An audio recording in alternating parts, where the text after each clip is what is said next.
पेशावर में जबरदस्ती घर खाली कराने के दौरान खुद को आग लगाने वाली बेवा अस्पताल में दम तोड़ गई। वाक़े के खिलाफ एडिशनल असिस्टेंट कमिश्नर के खिलाफ लाश सड़क पर रखकर एहतजाज किया गया। पेशावर के इलाके टाउन के रिहायशियों ने असम्बली चौक की सड़क हर किस्म के ट्रैफिक के लिए बंद कर दी। मुजाहिरीन ने इल्जाम आयद किया कि अदालती स्टे ऑर्डर के बावजूद एडिशनल असिस्टेंट कमिश्नर टाउन खातून से जबरदस्ती घर खाली करा रहा था। उसने खातून पर तशद्दुद किया। दिल बर्दाश्ता खातून ने खुद को आग लगा ली थी। पुलिस ने भी एडिशनल असिस्टेंट कमिश्नर के बजाय बेवा पर मुकदमा दर्ज किया।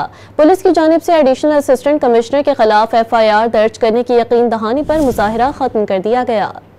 पेशावर के इलाके टाउन के रिहायशियों ने असम्बली चौक की सड़क हर किस्म के ट्रैफिक के लिए बंद कर दी। मुजाहिरीन ने इल्जाम आयद किया कि अदालती स्टे ऑर्डर के बावजूद एडिशनल असिस्टेंट कमिश्नर टाउन खातून से जबरदस्ती घर खाली करा रहा था। उसने खातून पर तशद्दुद किया। दिल बर्दाश्ता खातून ने खुद को आग लगा ली थी। पुलिस ने भी एडिशनल असिस्टेंट कमिश्नर के बजाय बेवा पर मुकदमा दर्ज किया। पुलिस की जानिब से एडिशनल असिस्टेंट कमिश्नर के खिलाफ FIR दर्ज करने की यकीन दहानी पर मुजाहिरा खत्म कर दिया गया।